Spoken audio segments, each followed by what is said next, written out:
How far should a portfolio drift before rebalancing? One of the biggest questions long-term passive investors ask is, how often should I actually rebalance my portfolio?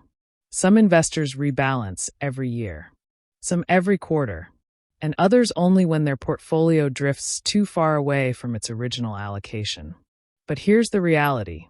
Even passive ETF portfolios naturally drift as markets move.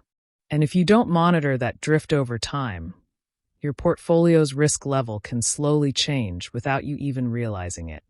Most investors also don't really know where new contributions should go once their portfolio becomes unbalanced. And for many DIY investors, the challenge actually starts even earlier. Sometimes the portfolio itself becomes messy over time. Multiple ETFs, overlapping holdings, old positions across different accounts. And eventually it becomes difficult to clearly see what the portfolio allocation actually looks like anymore. That's another reason I built Alignfolio, to help turn a messy portfolio into a clearer allocation structure that's easier to understand and rebalance. To show you what I mean, I'm using the pre-filled hypothetical portfolio inside the Alignfolio demo. This is not financial advice, just an educational example showing how portfolio drift and rebalancing work over time. You can also enter your own portfolio and target allocations directly into the demo. I originally built Alignfolio because I wanted a simpler way to monitor allocation drift without spreadsheets, complex software, or connecting brokerage accounts. Here we have 4 asset classes: U.S. equity, developed markets, emerging markets, and bonds. Each asset class has its own target allocation. Over time, however, some asset classes grow faster than others. And eventually, the portfolio slowly drifts away from its original target allocation and risk profile. In this example, U.S. equity and developed markets have become overweight relative to their target allocations. Meanwhile, bonds have drifted significantly underweight. Even though the investor did nothing wrong, the portfolio gradually became more aggressive than originally intended.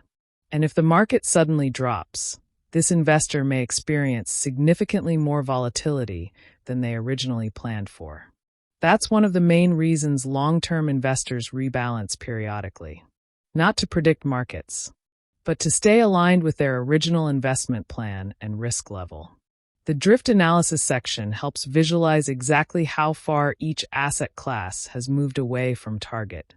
You can immediately see which positions are overweight, which are underweight, and by how much.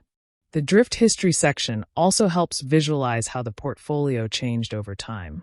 You can see that some asset classes remained relatively stable, while others drifted farther away from their target allocation as markets moved. This makes it much easier to see when portfolio drift may actually become meaningful. So, how often should you actually rebalance? There's no single correct answer. Some long-term investors rebalance once or twice per year on a calendar schedule.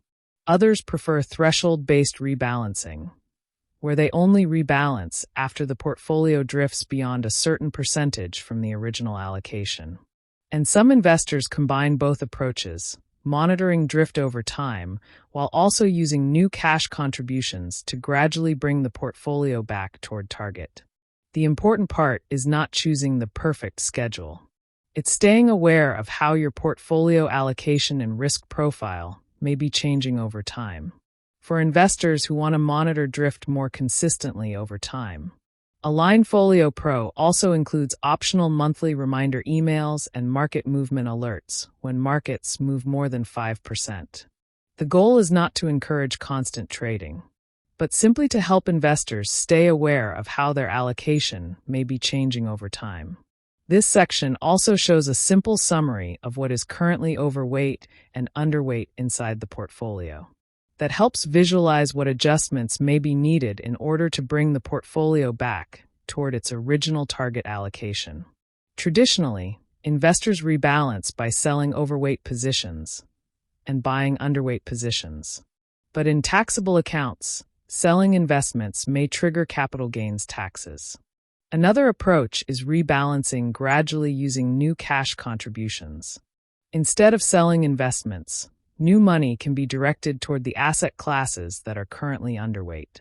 In this example, more new cash would go toward bonds, while less new money would go toward U.S. equity and developed markets. Over time, this can help bring the portfolio back toward its original target allocation without needing to sell existing positions. And it instantly answers the question, where should I put my money this month? Rebalancing is not about predicting markets. It's about maintaining discipline, controlling risk, and staying aligned with the investment strategy you originally chose. Alignfolio isn't about day trading or predicting markets. It's simply a tool designed to help long-term investors bring clarity, structure, and alignment back to their portfolio. There's a free demo available if you want to try it with your own portfolio. If you found this video helpful, please like and share it. And if you have any questions, feel free to leave them in the comments below.